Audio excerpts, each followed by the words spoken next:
चलो जी। तो हम लोगों ने लास्ट क्लास में ये पूरा इसका शुरुआत वाला काम समझ लिया था कि क्या होता है केमिकल ऑप्शन, क्या होता है फिजिकल ऑप्शन है। आज हम इसके पॉइंट समझने वाले हैं। आपने रीड किया होगा तो ये एग्जैक्टली सेम पॉइंट है जो नीचे लिखे, बट थोड़ा शॉर्ट में। चलो। तो पहले एक एक करके पॉइंट समझना शुरू करते हैं। It arises because of der Waals forces. बिल्कुल सही बात है। It is caused by chemical bond formation. बिल्कुल सही बात है। ठीक है। It is not specific in nature. क्यों नहीं होता? क्योंकि हर एक चीज के बीच में वैंडरवाल फोर्स होता है। कुछ भी, तुम्हारे पास अमोनिया का मॉलिक्यूल किसी हाइड्रोजन के मॉलिक्यूल के साथ भी वैंडरवाल फोर्स करेगा। यहाँ कोई स्पेसिफिसिटी नहीं है। ठीक है। It it is highly specific in nature. Highly specific in nature का मतलब, लेट्स से आप निकल और प्लैटिनम को ले लिया। निकल और प्लैटिनम के ऊपर हाइड्रोजन तो एब्जॉर्ब करता है, क्या पता बाकी गैसेस उतना अच्छा ना करते। ठीक। It is reversible in nature. Reversible क्यों? वैंडरवाल फोर्सेस हैं, वीक फोर्सेस हैं, तो बॉन्ड कर भी जाते हैं, बॉन्ड टूट भी जाते हैं, फिर से बॉन्ड कर जाते हैं, फिर से बॉन्ड टूट जाते हैं। वीक फोर्स ऑफ अट्रैक्शन है। It is irreversible. इरिवर्सिबल क्यों? लेट्स से तुम्हारे पास कोई यहाँ पर एक सरफेस थी, सरफेस पे केमिकल रिएक्शन हुआ, केमिकल रिएक्शन होकर कोई चीज लग गई। केमिकल रिएक्शन के टाइम पे केमिकल बॉन्ड बने होंगे। केमिकल बॉन्ड बहुत स्ट्रांग होते हैं। अगर वो बहुत स्ट्रांग होंगे तो कोई भी चीज वहां पे अटक जाएगी, फंस जाएगी, अब वो चेंज नहीं हो सकती। It depends on the nature of gas. More easily liquefiable gas are adsorbed readily. मैंने आपको बताया था कि अगर तुम्हारे पास गैस का ए का वैल्यू ज्यादा है, इसका मतलब उसका अट्रैक्शन ज्यादा है। और अगर उसमें अट्रैक्शन ज्यादा है तो ऑब्वियस सी बात है वो हर एक चीज के साथ ज्यादा अट्रैक्शन करेगी और चिपकेगी भी ज्यादा। ठीक। It also depends on the nature of gas. Gases which can react with the adsorbent. So chemisorption, भाई रिएक्शन की बात हो रही है इसलिए रिएक्ट की बात किया है। ठीक।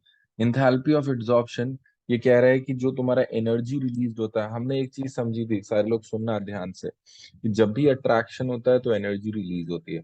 जब भी अट्रैक्शन होता है तो एनर्जी रिलीज होती है। अगर अट्रैक्शन ज्यादा होगा तो ज्यादा एनर्जी रिलीज होगी, और अगर अट्रैक्शन कम होगा तो कम एनर्जी रिलीज होगी।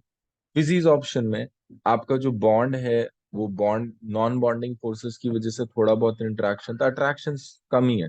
अगर कम अट्रैक्शन है तो उसमें जो एनर्जी निकल रही है, इंथैल्पी, वो कम ही है। बट केमीज ऑप्शन में वो बहुत ही ज्यादा टाइट है, बहुत ही ज्यादा स्ट्रांग बॉन्ड से। अगर स्ट्रांग बॉन्ड से जो एनर्जी निकल रही है वो ज्यादा निकल रही होगी कंपैरेटिवली। ठीक है। यही बात समझ में आई? देख लो एक बार, ये 5 पॉइंट में किसी को भी डाउट है तो बताए।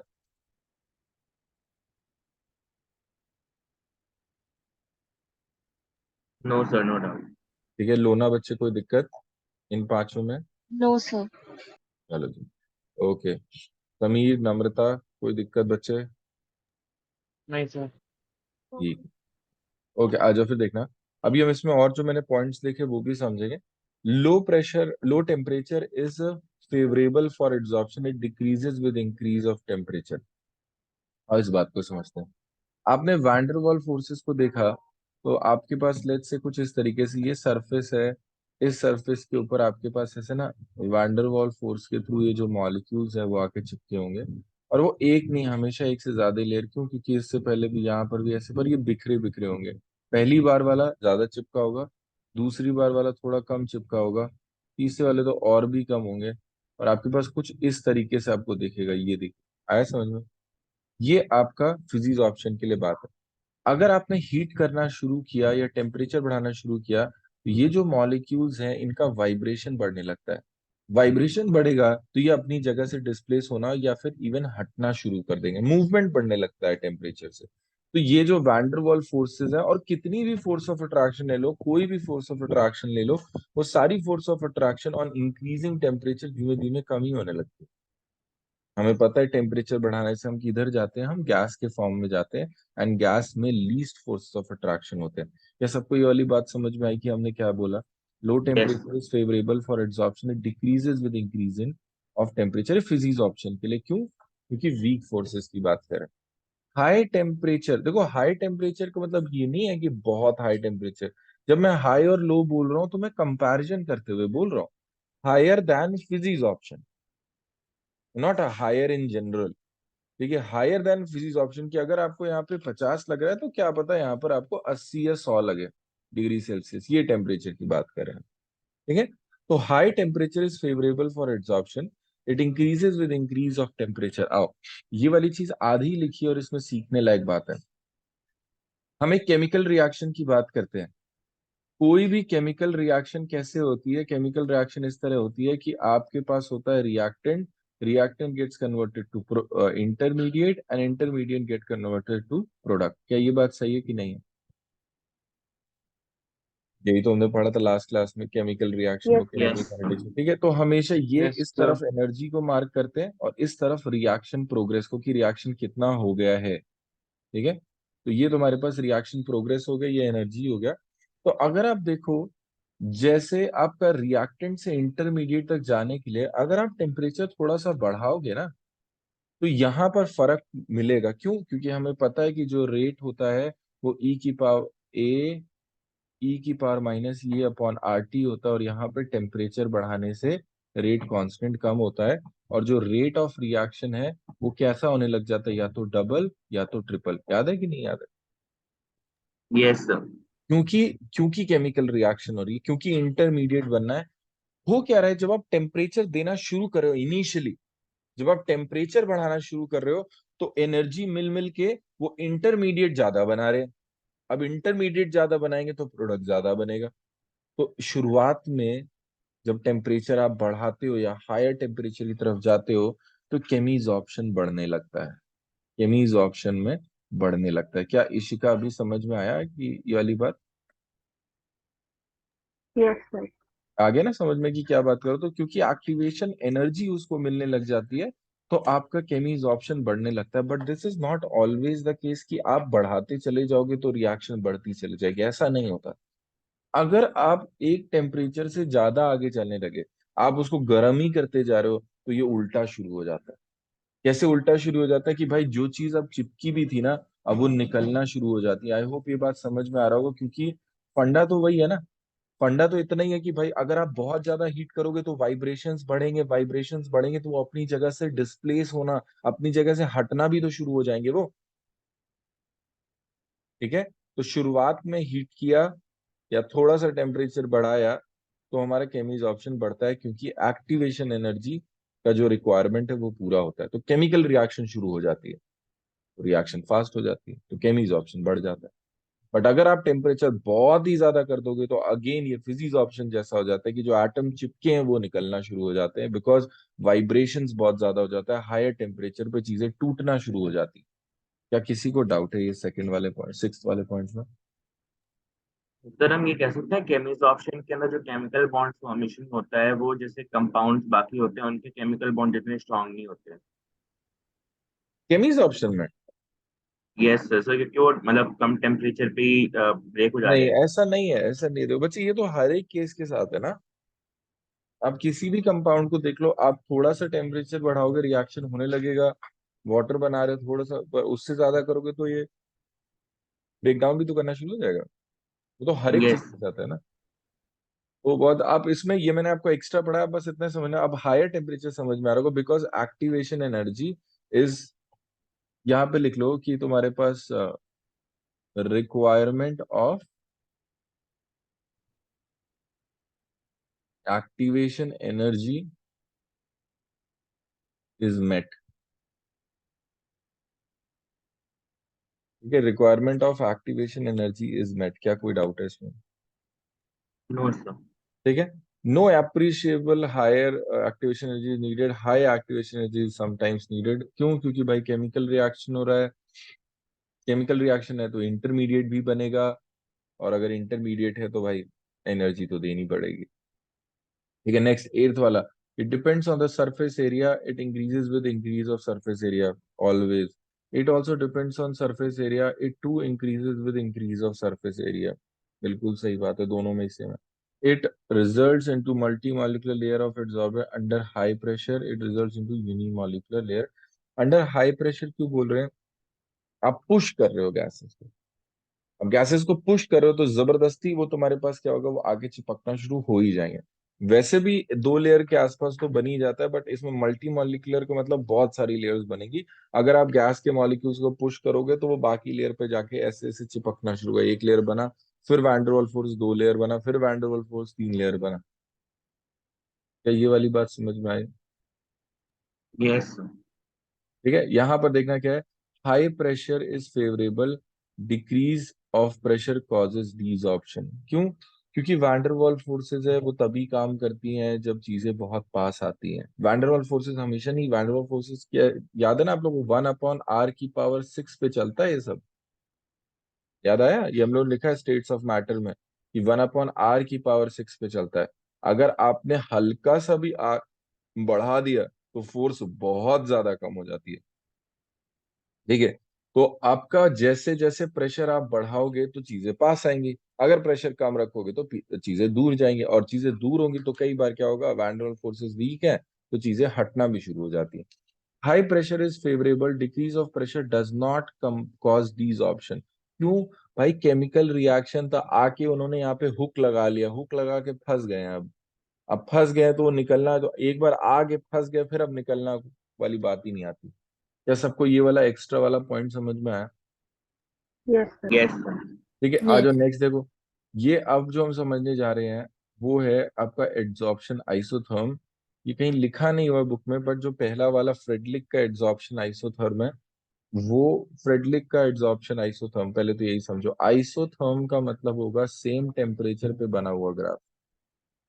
ठीक है, फॉर सेम टेम्परेचर, टेम्परेचर को फिक्स किया उसके बाद की बात करें। पहली चीज समझ में, आइसोथर्म क्या है। फ्रेडरिक ने अपना एड्सॉर्प्शन आइसोथर्म दिया, पता है किसके लिए? फिजीज ऑप्शन के लिए। ठीक है, फिजीज ऑप्शन के लिए हम बात कर रहे हैं। अब फिजीज ऑप्शन में कौन सी फोर्सेस को हम देखने जा रहे हैं? वैंडर वॉल फोर्सेस की बात कर रहे हैं। ठीक है, क्या किसी को डाउट है यहाँ पे फिजीज ऑप्शन में वैंडर वॉल फोर्सेस? यहाँ तक ठीक है। ठीक है, तो सेम टेम्परेचर पे हम फिजीज ऑप्शन की बात करें। यहाँ पर दो टर्म्स है जो हमें समझने पड़ेंगे, एक्स और एम समझना पड़ेगा। मान लो तुम्हारे पास ये सरफेस है, तो इस सरफेस का जो मास है, या इस जो हमारे पास एड्सॉर्बेट बोलते हैं ना, तो adsorbate and adsorbent. Yes sir. ठीक है, तुम्हारे पास ये जो मास ऑफ एड्सॉर्बेंट है, एड्सॉर्बेंट क्या है? जिस पर चीजें आके चिपकती हैं, एंड एड्सॉर्बेट क्या है? जो आके चिपकता है। ठीक है, this is mass of adsorbate, and ये तुम्हारे पास क्या है? Mass of adsorbent. तो ये क्या बताना चाहते हैं? लेट्स से बच्चे आपके पास 10 ग्राम ऑफ क्या था, 10 ग्राम सिलिका जेल थी। ठीक है, 10 ग्राम सिलिका जेल, वो जो हमें पुड़िया मिलती है वो वाली, 10 ग्राम सिलिका जेल थी, और उस 10 ग्राम सिलिका जेल में आके तुम्हारे पास 2 ग्राम ऑफ कोई गैसेज या 2 ग्राम ऑफ H2O आके इसमें चिपक गया। तो यहाँ पर x/m क्या हो जाएगा? 2/10, दैट इज 1/5। आया समझ में? x/m सिंपल सा मतलब है कि कितने मास पे या कितने सरफेस पे कितना आके चिपकता है, इसको x/m से डिनोट करते हैं। अगर x/m ज्यादा होगा मतलब एड्सॉर्प्शन ज्यादा है, अगर x/m कम होगा तो मतलब एड्सॉर्प्शन कम है। क्या किसी को डाउट है इसमें? No sir. No sir. ठीक है, तो x/m क्या होता है हमें ये पता चल गया। आप साइड में चाहो तो ये भी लिख सकते हो कि x/m ज्यादा तो एड्सॉर्प्शन ज्यादा, है ना? तो यहाँ पे जगह वैसे नहीं बची है कहीं पे भी लिखने की, यहाँ पे ही लिख लेते थे।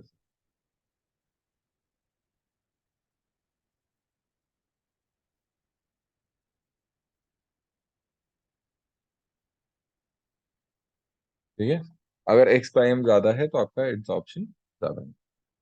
क्या किसी को भी डाउट है इसमें?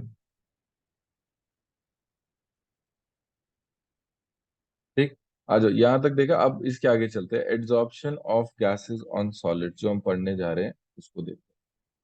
ठीक है, तुम्हारे पास adsorption of gases on solid, अभी हम यही बात कर रहे थे। सबसे आसान एग्जांपल, अब बस कोई भी सॉलिड है, सॉलिड के ऊपर आके कुछ कुछ चिपक रहा है। जैसे सिलिका, सिलिका की बात कर लेते हैं, सिलिका के ऊपर आपका वाटर वेपर आके चिपक रहा है। ठीक है, एड्सॉर्बर है, तो इसके बारे में ना एक बंदा है फ्रेडलिक, जिसने अपना लॉ पास किया। उसने ये देखा कि जो x/m है कि कितना एड्सॉर्प्शन हो रहा है, वो डायरेक्टली प्रोपोर्शनल है प्रेशर के। और ये बिल्कुल सही बात है। अभी प्रेशर पूरी बात सुनना, ठीक है। डायरेक्टली प्रोपोर्शनल है वो प्रेशर के, ये तो होना ही चाहिए। बट उसमें भी उसने बोला कि कुछ कुछ तो दिक्कत है, 1/n भी प्रेशर के एग्जैक्टली डायरेक्टली प्रोपोर्शनल नहीं होता, वो डिपेंड करता है एन पे भी, और एन इज अ नंबर, ठीक है। कि एन क्या होगा, एन बाकी सारे फैक्टर्स है। जरूरी थोड़ी ना कि तुम किसी चीज को जबरदस्ती किसी के ऊपर धक्का दे रहे हो तो वो जाके चिपक ही जाएगी। आ रही ना बात समझ में क्या कह रहा हूँ? बट हाँ, फायदा जरूर होगा। आप किसी को पास लेके आ रहे हो तो चिपकने का चांस तो बहुत ज्यादा हो जाएगा, बट ऐसा जरूरी नहीं है कभी भी कि आप जबरदस्ती किसी को किसी सरफेस के ऊपर दबा रहे हो तो उससे हमेशा वो चिपक ही जाएगी। तो एन बाकी सारे जो फैक्टर्स है ना, उन फैक्टर्स को अकाउंट करने के लिए रखा गया है। और वो ये कहते हैं कि जो लो प्रेशर होता है ना, लो प्रेशर पे हमारे पास, लो प्रेशर पे ये जो चीज आती है x/m, that is directly proportional to p, या फिर जो n का वैल्यू होता है लो प्रेशर पे वो होता है 1। आज मैं इसको और बेटर से समझाता हूँ। आप लोग को मैंने फर्स्ट ऑर्डर या फिर एक रिएक्शन बताया था कि कैसे कंडीशंस के साथ ऑर्डर चेंज हो जाता है रिएक्शन, क्या याद है? पहले मैंने Yes, आपको sir. बोला था कि आपके पास मान लो 50 चेयर्स हैं, तो 50 चेयर्स हैं, तो 50 चेयर्स में, या लेट्स से 9 चेयर्स की लेके चलते, 9 चेयर्स हैं आपके पास, और लोग आ रहे हैं, बैठ रहे हैं और जा रहे हैं, ठीक है। लोग आए और चले गए, लोग आए और चले गए, ऐसे करके 9 लोग, कम लोग हैं, 7-8 लोग के आसपास है, तो जब भी कोई आएगा आके बैठ जाएगा, चला जाएगा, कुछ ऐसा होगा। ठीक है। अब यहाँ पर तो क्या, यहाँ पर जो बैठना है वो डायरेक्टली प्रोपोर्शनल, तो क्या हो गया, जितने लोग बैठे हैं, ठीक है, वो तो डायरेक्टली प्रोपोर्शनल है कि कितने लोग आए एक सेकंड में, मतलब उस समय पे। अगर 8 लोग हैं तो 8 बैठे होंगे, 9 लोग हैं तो 9 बैठे होंगे, 4 है तो 4 ही बैठे होंगे, यस सर। है ना। बट अगर इसी चीज में अगर आप देखो, आपके पास 500 लोग हैं, 9 ही चेयर है, ठीक है। अब फर्क ही नहीं पड़ता लोग कितने हैं, अब तो चेयर वाले चेयर तो 9 ही है ना, एक बार में तो 9 ही बैठेंगे। This time it is independent to the number of people. आया समझ में? This time this is independent to the number of people, because फर्क नहीं पड़ता, 2000 लोग खड़े हो क्या मतलब है, 9 ही चेयर है, 9 ही लोग बैठ पाएंगे। आ रही बात समझ में मैं क्या कह रहा हूँ? उसी तरीके यस से सर। यहाँ पर भी क्या होगा, जब लो प्रेशर है, तो लो प्रेशर पे तुम्हारे पास क्या होगा कि चीजें ना, तो तुम्हारे पास साइड्स खाली हैं। लो प्रेशर के टाइम तक क्या हो रहा है, आपका जो सरफेस है उस सरफेस के ऊपर आप सीट की तरह मान लो, सरफेस के ऊपर तुम्हारा सीट्स लगी है कि यहाँ पर आके गैस का मॉलिक्यूल बैठेगा। तो लो प्रेशर पे तो बहुत सारी जगह खाली है। हमारे पास लो प्रेशर का मतलब ये भी है कि तुम्हारे पास गैस के मॉलिक्यूल्स कम है, याद है ना, क्या लो प्रेशर का मतलब है गैस के मॉलिक्यूल्स कम है। तो अगर गैस के मॉलिक्यूल्स कम है तो आराम से आएंगे चिपकेंगे, आराम से आएंगे चिपकेंगे, आराम से आएंगे चिपकेंगे। क्या ये वाली बात समझ में आ रही है ना? Yes sir. अब देखो क्या होगा, अगर आप आगे चलते हो कि भैया आपने बढ़ा दिया हाई प्रेशर, आपने बोला सर बहुत हाई प्रेशर है, मैंने बोला अच्छा बेटा हाई प्रेशर का मतलब तो बहुत ज्यादा गैस होगी, तुमने बोला बिल्कुल सही बात है, केमिस्ट्री नहीं पढ़ा क्या तुमने? मैं बोला नहीं बेटा, थोड़ा थोड़ा आता है। ठीक है, तो हाई प्रेशर का मतलब क्या है, बहुत सारा गैस होगा। अब बहुत सारा गैस है आपके पास, गैस तो काफी है, बट आपके पास सरफेस तो उतना नहीं है ना, आपके पास सरफेस तो उतना नहीं है ना, इतना ज्यादा। अब वहां पे थोड़ी ना एड्सॉर्प्शन डायरेक्टली प्रोपोर्शनल, सरफेस ही नहीं है, आप गैस भरे जा रहे हो, जगह ही नहीं है। क्या ये वाली बात समझ में आ रही है मैं क्या कह रहा हूँ? एग्जैक्टली लाइक यस जो चेयर वाला एग्जाम्पल है। तो डिफरेंट डिफरेंट कंडीशन पे वो डिफरेंट डिफरेंट होना चाहिए, डिफरेंट डिफरेंट कंडीशन पे वो डिफरेंट डिफरेंट होना चाहिए। क्या ये वाली बात समझ में आ रही है? हाँ जी, इशिका, ख्याति, Yes, sir. लोना, समीर, नम्रता, यस सर। नम्रता, Yes, sir. ठीक है। चलो जी, तो ये वाली चीज हो रही है यहाँ पे, तो इसीलिए हम इसको, मैं आपको और भी प्रूव करके दिखा सकता हूँ, अभी आगे भी देखेंगे। तो x/m is directly proportional to p की पावर 1/n, या x/m is equals to k p की power 1/n। This is the equation for physisorption, ठीक है। एंड ये तुम्हारे पास प्रेशर के लिए और गैसेस के लिए, अगर गैसेस के लिए है बच्चे तो प्रेशर लेके चल रहे हैं, अगर लिक्विड के लिए होता तो हम क्या लेके चलते, हम कंसंट्रेशन लेके चलते, जैसे हम पढ़ते थे आज तक। लेकिन ये सब कुछ सेम है, बट लिक्विड होता तो कंसंट्रेशन की बात होती, गैसेस है तो प्रेशर की बात हो रही है। एनी डाउट इस बात में? No sir. ठीक है, अब देखो इसको आगे ना हम इस पे ग्राफ भी बना सकते हैं। तो ग्राफ को अगर तुम देखो तो इसके लिए मैं क्या कर रहा हूँ, एक्स बाय एम लॉग ले रहा हूँ। तो log x by M is equals to log k plus log, अगर आप लोगे तो पावर आगे आ जाएगा लॉग पी, ऐसे करके आएगा। तो अगर आप इसका ग्राफ बनाओ तो इसका ग्राफ तो स्ट्रेट लाइन बनेगा हैविंग इंटरसेप्ट लॉग के, और आपके पास जो ग्राफ है वो होगा log x by m and log p के बीच में। इसका स्लोप किसके बराबर होगा?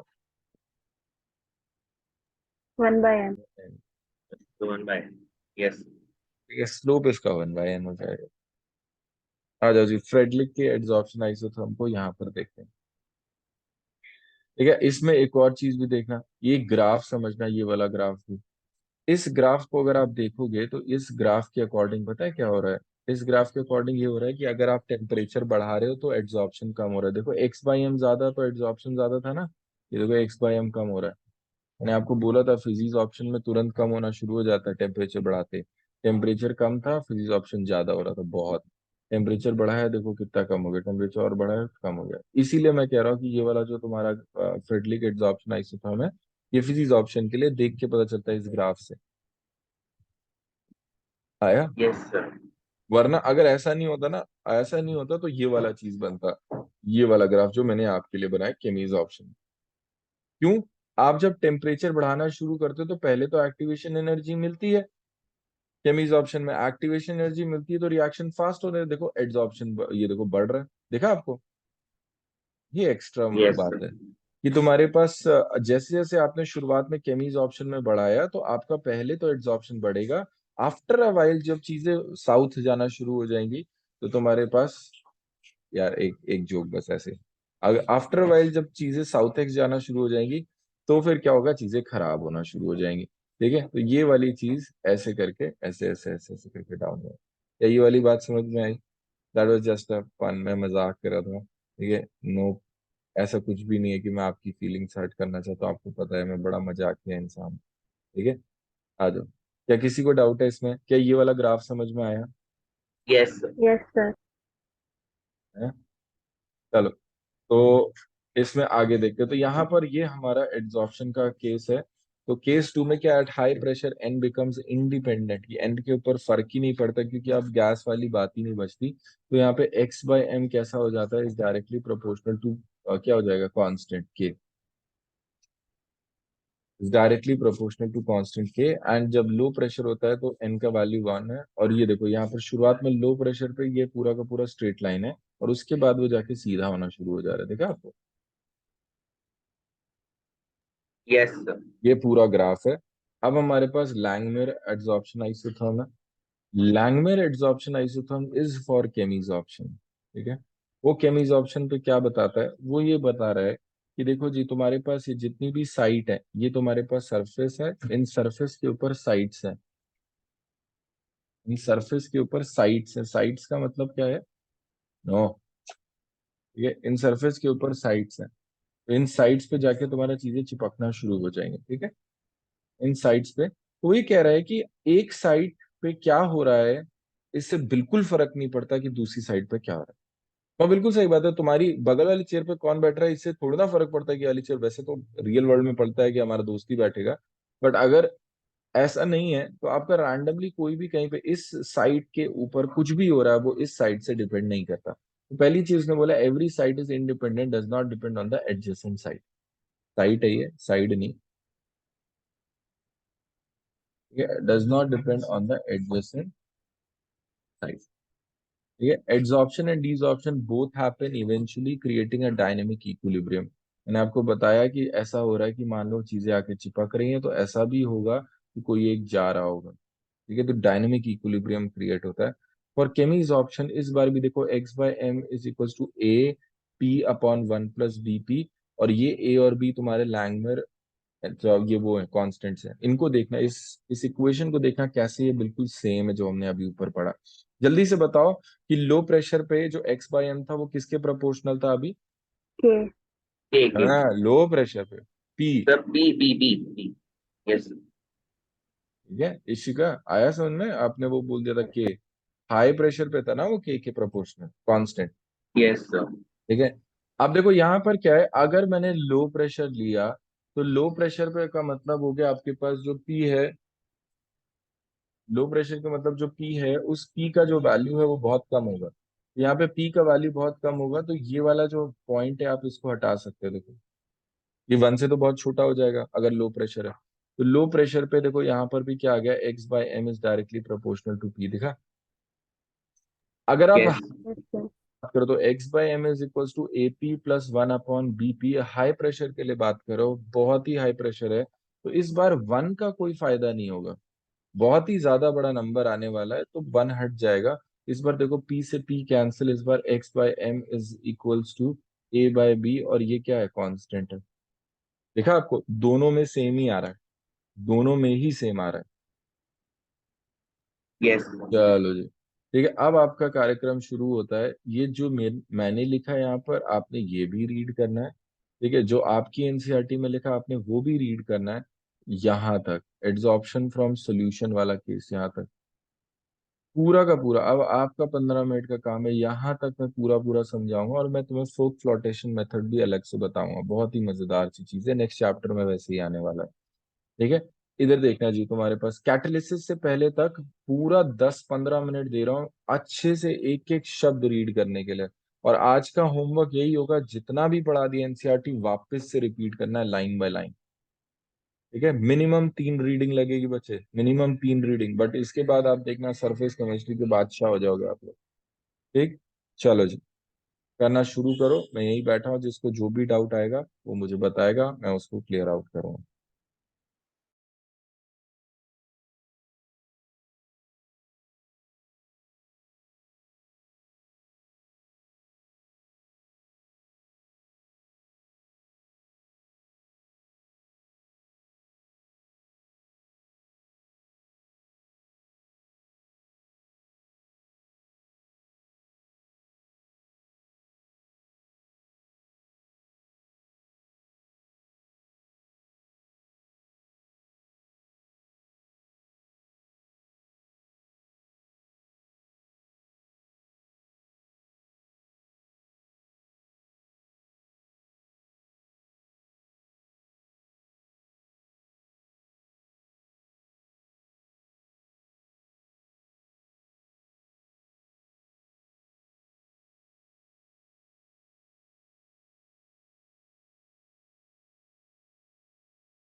Sir done. पूरा वहां तक, यस सर। पूरा इधर पीछे तक, ये यहाँ तक, यहाँ तक। तो ये वाला पेज नहीं किया। हाँ हाँ, पूरा पूरा पूरा अच्छे से एक एक वर्ड हाईलाइट करते हुए। ओके।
हाँ भाई, सो गए क्या? या रीड? किसी नो को सर। डाउट ही नहीं आ रहा है? आयशी का रीड कर लिया? अभी भी हाँ सताक्षी? ऑलमोस्ट। सब कुछ समझ में आ गया, कोई दिक्कत नहीं? No sir. फिर अभी तक तो नहीं। चलो कंप्लीट करो वाला जहां तक मैंने बोला था। लोना आपको भी, नम्रता बच्चे आपको। No sir.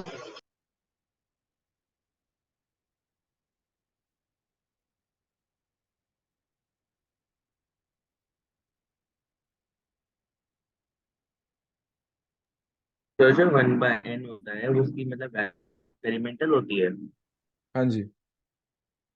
Okay sir.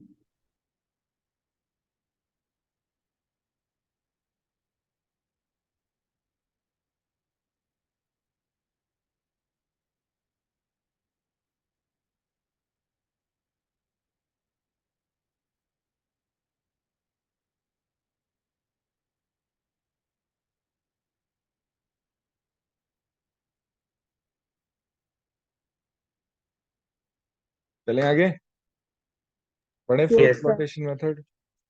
Yes sir. आ जाओ जी, फ्रोथ फ्लोटेशन मेथड की बात करते हैं। देख लो भाई, किसी को भी डाउट हो तो वो अभी पूछ सकता है, जितना भी मैंने बताया।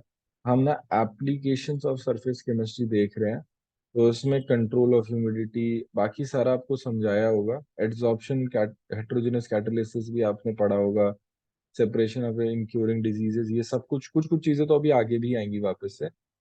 ग्रोथ फ्लोटेशन प्रोसेस आपका काफी अलग है, तो इसको समझ लेते हैं, फिर हम आगे इसको इतना डिटेल में नहीं समझेंगे, बहुत ही डिटेल में समझेंगे। आओ देखो जी, आपके पास क्या है फ्लोथ फ्लोटेशन मेथड में, पहले तो हम इसको यूज करते हैं for sulphide ore. What is a sulphide ore? आपके पास मान लो FeS है, ठीक है, या फिर ZnS है, ऐसे करके होगा। सल्फर इस मेटल पे चिपका हुआ है और इसके साथ इम्प्योरिटीज है। ऑब्वियस सी बात है, अगर आप ओर की बात करो तो वो अर्थ से निकला होगा, और अर्थ के साथ तो भाई मिट्टी भी होगी, कंकड़ भी होंगे, डेड प्लांट्स एंड एनिमल्स भी होंगे, बोन्स भी होंगे, वायरस एंड बैक्टीरिया भी होगा, कुछ ना कुछ तो गंदगियां होंगी। तो हमें इन गंदगी को हटा के हमें सिर्फ FeS चाहिए प्योर। तो जब हमें FeS प्योर चाहिए होता है, तब हम इस प्रोसेस को यूज करते हैं। क्या सबको ये समझ में आया कि हम यूज कब करते हैं फोर्थ फ्लोटेशन मेथड? Yes. ठीक है। अब देखो यहाँ पर क्या होता है कि आपके पास आपने एक डब्बा लिया बड़ा सा, और इस डब्बे के ऊपर आपने डाल दिया पानी, और इस पानी में आपने डाल दिया FeS प्लस ये, आपने जो ओर है ना उसको पूरा, उसको टुकड़े टुकड़े करके, उसको पूरा पीस के, है ना, उसको पीस के टुकड़े टुकड़े करके आपने FeS प्लस इम्प्योरिटी को यहाँ पे ऐड कर दिया। फिर आपने क्या किया, फिर आपने साइड में एक बड़ा सा स्टरिंग डिवाइस ऐड किया। स्टरिंग डिवाइस क्या करेगा, उसको पूरा चक्कर ऐसे घुमाएगा, ऐसे गोल गोल ऐसे स्टर करेगा। फिर आपने यहाँ पर और क्या ऐड किया, आपने ऐड किया एक ऐसे बबलिंग डिवाइस। बबलिंग डिवाइस क्या होता है, आपने देखा ना जो एक्वेरियम में बबल करता रहता है लगातार, एक्वेरियम ऐसे पूरा देखा उनका यस। एक्वेरियम वैसा Yes. सा, बट बहुत बड़ा, बहुत सारा एयर एक साथ ऐसे बबल कर रहा होता है इसके अंदर। अब ना हम ऊपर से क्या करते हैं, हम ऊपर से डाल देते हैं पाइन ऑयल। पाइन ऑयल, अगर आपको ऑयल के बारे में थोड़ा थोड़ा आइडिया है, तो ऑयल ना फैटी एसिड्स होते हैं, ठीक है। तो Yes. फैटी एसिड्स ना तुम्हारे पास क्या होगा, एक हाइड्रोफोबिक पार्ट होता है, कार्बन पानी से दूर भागता है, एंड एक हाइड्रोफिलिक पार्ट होता है। हाइड्रोफिलिक इज ये वाला, हाइड्रोफिलिक होगा, हाइड्रोफिलिक मींस पानी से चिपकने वाला, ये वाला होगा हाइड्रोफोबिक, मतलब पानी से दूर जाने वाला। ये मुझे लगता है पहले वाले क्लासेस में तो सभी पढ़ के आए थोड़ा थोड़ा, है ना। तो जो Yes. ऑयल होगा, तो ऑयल ना दो तरीके से, इस तरीके से लगा होगा यहाँ पर देखना, इस तरीके से ऐसे ऑयल जब आप डालोगे तो ऐसे करके आ जाएगा, ऑयल ऊपर फ्लोट करेगा पानी के, और ऐसे करके यहाँ पे हाइड्रोफिलिक वाला पार्ट इसके अंदर होगा, हाइड्रोफोबिक वाला बाहर होगा, और कुछ इस तरीके से होगा। और ये कौन सा ऑयल है? This is a pine oil, ठीक है। अब पाइन ऑयल का, this is pine pine oil. Pine oil पता है कहाँ यूज होता है, बताओ बताओ, पाइन ऑयल कहाँ यूज होता है, कहाँ होता है यूज, बताओ। आप लोग खाते हो, मैं बोलूं तो चलेगा? आप लोगों ने नटेला खाया? Yes, sir. Yes, sir. में देखना उसमें इतना ज्यादा पाइन ऑयल होता है, ठीक है। पाइन ऑयल को इंडस्ट्रियल प्रोसेस के लिए भी यूज करते हैं, और तुम लोग को मीठा खिलाने के लिए भी, ठीक है। आ जाओ, देखो pine oil is not good for health, याद रखना ये बात, ठीक है। देखो जी, चलें आगे, यहाँ पर देखना। तो पाइन ऑयल तुम्हारे पास इस तरीके से, क्या सबको सेटअप समझ में आया? अभी भी Yes, कंप्लीट sir. नहीं हुआ है, और अभी हमने एड्सॉर्प्शन की तो बात ही नहीं की है। तो हमने पाइन ऑयल को ऐसे डाल दिया। अब पाइन ऑयल को डालने के बाद पता है क्या होगा, पाइन ऑयल को डालने के बाद हम इसके अंदर डालते हैं, इसी के अंदर यहाँ पर ऐसे ना, इसमें हम डाल देते हैं ऐसे, इसको बोलते हैं सोडियम इथाइल जैंथेट। इथाइल जैंथेट आपके पास कार्बोक्सिलिक ग्रुप जो होता है उसी के टाइप में होता है, बट यहाँ पर इस बार सल्फर होता है। इसको बोलते हैं सोडियम इथाइल जैंथेट। क्या बोलते हैं इसको? Sodium ethyl xanthate. देखा सबको सोडियम इथाइल जैंथेट क्या है? Yes, sir. अब ये जो सोडियम इथाइल जैंथेट है, इस सोडियम इथाइल जैंथेट को अगर आप देखो, तो इसमें भी आपके पास क्या, छोटा छोटा हाइड्रोफोबिक एंड हाइड्रोफिलिक पार्ट है। कैसे? जो तुम्हारा आयंस वाला पोर्शन है ये हाइड्रोफिलिक है, और ये कार्बन वाला पोर्शन जो है हाइड्रोफोबिक है। तो इसको भी मैं इस तरीके से बता सकता हूँ। ठीक है, और ये आपने कर दिया अंदर। अब शुरू होएगा कार्यक्रम। पहले ये बताओ सबको, पहले सेटअप समझ में आया। सेटअप में ही काफी सारा डब्बा लिया, डब्बे में पानी डाला, और पानी डालने के बाद और गंदगी उसके अंदर डाल दी। गंदगी डालने के बाद उसमें स्टरर लगाया तो स्टरिंग करेगा, बगल से बबलिंग करेगा, और फिर ऊपर आपने पाइन ऑयल का लेयर लगा दिया, और अंदर आपने xanthiate डाल दिया। या किसी को यहाँ तक डाउट है? No no sir. अब देखो क्या होने वाला है, सबसे मजेदार कार्यक्रम। तो जैसे ही आपका जो स्टरिंग, जब बबलिंग होती है तो बबल जो आते हैं पानी के नीचे बन रहे होंगे, तो जो बड़ा सा बबल बनता है ना, इस बबल पे जो xanthiate है ना वो फंस जाता है। कैसे? xanthiate का जो हाइड्रोफोबिक पार्ट है वो ना इस तरफ जाने की कोशिश करता है, और हाइड्रोफिलिक ऐसे रहने की कोशिश करता है। ये समझ में आया कैसे बना? हाइड्रोफोबिक, अंदर तो एयर है ना, यहाँ तो अंदर एयर है, तो हाइड्रोफोबिक पार्ट एयर की तरफ भागना शुरू करेगा, और हाइड्रोफिलिक पार्ट ये, तो ये एयर बबल कुछ इस तरीके से बन जाएगा। ये बताओ समझ में आया? सर इसे मिसाइल्स कहते हैं ना, जो सोप में ही बनते हैं। ये सोप में ही बनते हैं, आप मिसल फॉर्मेशन भी कह यस सकते सर। हो, सॉर्ट ऑफ मिसल है ये। ठीक है, तो यहाँ पर ये एग्रीगेट बन रहा है बट एयर के मॉलिक्यूल के ऊपर। ये बताओ क्या समझ में आया कि बीच में आपके यस सर। हवा है, हवा वाले पोर्शन में आपके हाइड्रोफोबिक पार्ट है क्योंकि पानी से दूर भाग रहे होंगे, और बाहर की तरफ आपके पास हाइड्रोफिलिक पार्ट है। क्या ये बात समझ में आया? Yes sir. अब Yes. देखो क्या होगा बच्चे, ये जो हाइड्रोफिलिक पार्ट है, समीर सुन रहे हो ना आप? Yes sir. समीर, समीर, ठीक है, ठीक है, देख लिया आपका वो माइक नहीं चल रहा बट आप, ठीक है, आ जाओ। तो तुम्हारे पास एयर है यहाँ पर। अब देखो क्या होगा, जो सोडियम इथाइल xanthate है उसमें सल्फर होता है ना?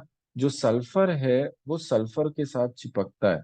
भाई अपना मॉलिक्यूल है, कहाँ तक छोड़ेगा? ठीक है, अब क्या होगा, यहाँ से FeS जो आपके पास इम्प्योरिटी में प्रेजेंट है, वो FeS इसके ऊपर चिपकना शुरू करता है, क्योंकि आप स्टरिंग कर रहे हो। ये स्टरिंग कर रहे हो तो आपका इसके साथ चिपकना शुरू करेगा, और जैसे ही चिपकना शुरू करेगा, this is my favourite part, this acts like a lift. नीचे था FeS भारी, वो लिफ्ट की तरह ये इसको ऊपर लेके गया, क्योंकि एयर बबल है, राइज करेगा। होगा कि नहीं होगा? एयर बबल है, यस राइज सर। करेगा, राइज करेगा, राइज करेगा, और जैसे ही आपका बताएं ये इधर पहुंचता है, ये पाइन ऑयल के पास पहुंचता है, ये बबल से जो FeS है ना, FeS देखता है कि अच्छा, मेरा बेस्ट फ्रेंड तो ये रहा। पाइन ऑयल के साथ FeS या सल्फाइड और ज्यादा अच्छे से चिपकते हैं, xanthiate से भी चिपकते हैं, बट पाइन ऑयल के साथ बहुत ही बढ़िया चिपकते हैं। तो वो xanthiate को छोड़ के इसके पास कूद जाते हैं, और जैसे ही वो इसके पास आ जाते हैं तो ऊपर झाग बनने लग जाती है। क्या ये वाली बात समझ में आया सबको कि क्या हो क्या रहा है? यस वापस से, सर। ठीक है, वापस से तुम्हारे पास क्या होगा, जो पाइन ऑयल जो तुम्हारे xanthiate लिफ्ट की तरह काम कर रहा है, लिफ्ट से ऊपर लेके आया। जब लिफ्ट से ऊपर लेके आया तो जो ओर है, सल्फाइड ओर, वो इससे ज्यादा चिपकता है।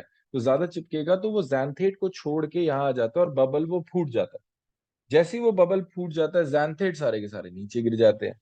जैसे ही xanthiate सारे के सारे नीचे गिर जाते हैं, फिर से ये प्रोसेस शुरू हो जाता है। आपको दिख रहा है, xanthiate is acting like a carrier. ठीक है, it is yes sir. Acting like a carrier. अब बात है सर, यहाँ पे एड्सॉर्प्शन क्या है बेटा? यहाँ पे दो बार एड्सॉर्प्शन है। पहली बार जब xanthiate पे चीजें चिपकती हैं तब एड्सॉर्प्शन हो रहा है, और दूसरी बार जब ऊपर आके चिपकती हैं तब एड्सॉर्प्शन हो रहा है। क्या ये वाली बात समझ में आई? Yes sir. या सबको समझ में आया? आपको नहीं लगता है फ्लोटेशन मेथड काफी ज्यादा बढ़िया चीज है कि नहीं है? देख रहे हो कैसे केमिकल्स का यूज करके हमने लिफ्ट बना दी अंदर, अंदर ही कैसे भारी सा मेटल ऊपर उठ के आ रहा है ना? देखा आप लोगों यस। को? Yes sir. लोना कोई दिक्कत? सताक्षी आया समझ में बच्चे? Yes, sir.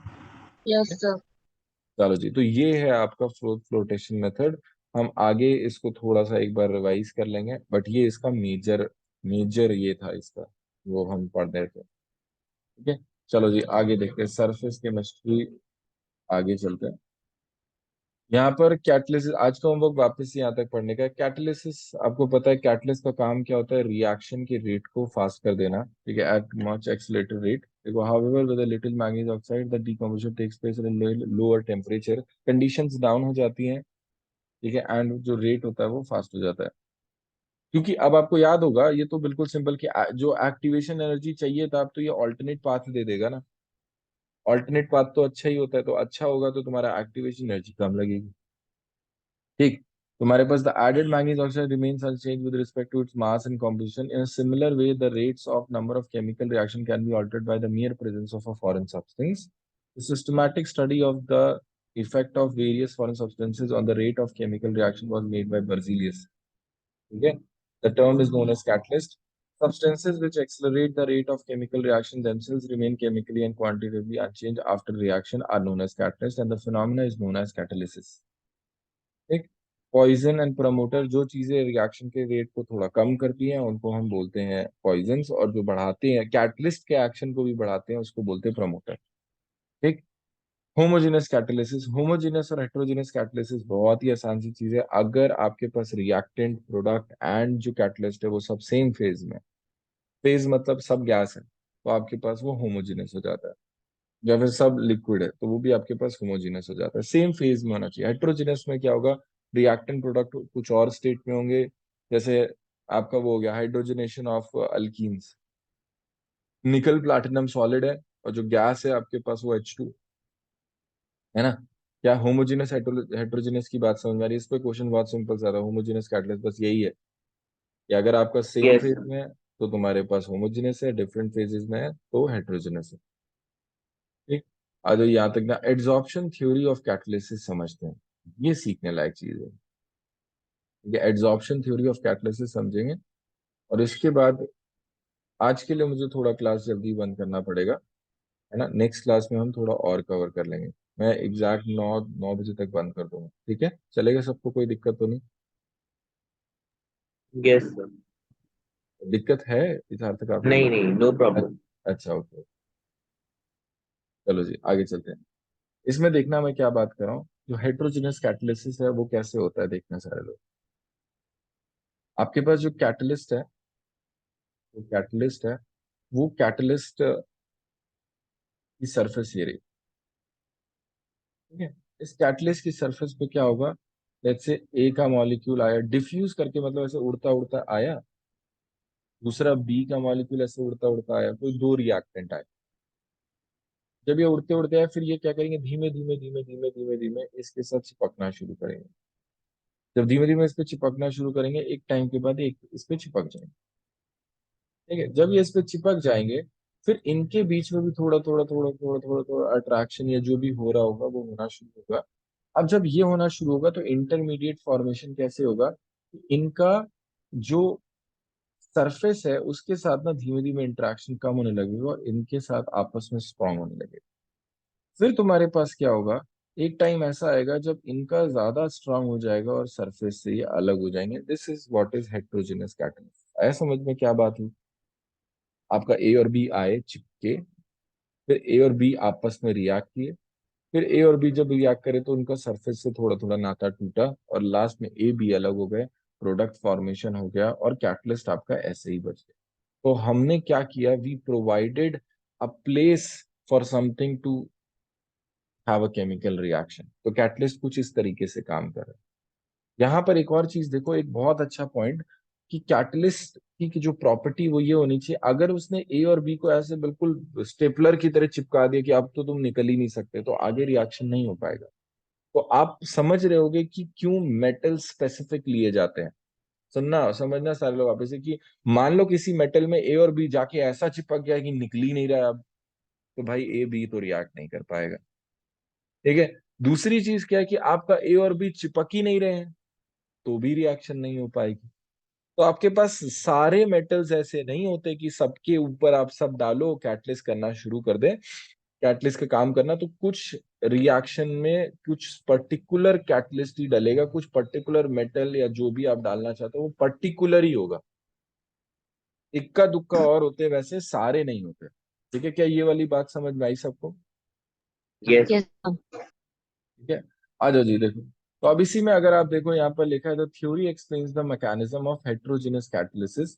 The old theory known as adsorption theory of catalysis was that the reactant in the gases of solution are adsorbed on the surface of solid catalyst. The increase in concentration of reactant on the surface increases the rate of reaction. वो कह रहा है पहले चीजें जाके चिपक जाती थी, फिर धीमे धीमे क्या होता था, सरफेस पे इतना ज्यादा हो जाता था कि रिएक्शन होना शुरू हो जाता था. Adsorption being an exothermic process, the heat of adsorption is utilized in enhancing the rate of reaction. वो कह रहे थे कि जब चीजें जाके चिपकती हैं तो हीट निकलती है और उसी हीट से हमारा रिएक्शन और आगे बढ़ता है. ठीक. The catalytic action can be explain in terms of intermediate compound formation. ये दूसरी वाली थ्योरी है. ठीक है. The theory of which you have already studied in 4.1 जहां पे भी लिखा है. The modern adsorption theory is the combination of intermediate compound formation theory and the old adsorption theory. The catalytic activity is localized on the surface of the catalyst. वो कह रहा है कि जितना भी तुम्हारे पास catalysis हो रहा है वो surface पे हो रहा है. The mechanism involves 5 steps. Diffusion of reactants to the surface of the catalyst. पहले reactant catalyst तक आएंगे. फिर क्या है, adsorption of reactant molecules on the surface of the catalyst के reactant molecule चिपकेंगे. Occurrence of chemical reaction on the catalyst surface through formation of intermediate. कि भाई वापस में जो रिएक्टेंट आए उनके बीच में इंटरमीडिएट बनेगा और रिएक्शन होगा. डीसॉर्प्शन ऑफ रिएक्टेंट कह रहा है कि तुम्हारा जैसे ही रिएक्शन हो जाएगा तो धीमे धीमे सरफेस से अलग हो गए and thereby making the surface available for more reaction to. Diffusion of reaction products away from the surface. भाई जब हो गया तो वो चले जाते दूर. The surface of the catalyst, unlike the inner part of the bulk, has free valencies which provide the seat for chemical forces of attraction. वो यही कह रहे जो हमने शुरू किया था कि भाई सरफेस पे अनबैलेंस्ड फोर्सेस होंगी तो चीजें आके चिपकेंगी. When a gas comes in contact with such a surface, its molecules are held up due to loose chemical combination. If different molecules are adsorbed side by side, they may react with each other, resulting in the formation of new molecules. Thus, formed molecules may evaporate, leaving the surface for the fresh reactant molecules. This theory explains why the catalyst remains unchanged in mass and chemical composition at the end of the reaction and is effective even in small quantities.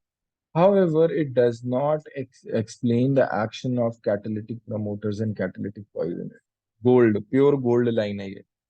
ठीक है कि तुम्हारे पास heterogeneous catalyst theory क्या explain नहीं करती. एक आ जाओ इसको देखो कैसे. तुम्हारे पास ए और बी रिएक्टेंट है, ए और बी जाके चिपके.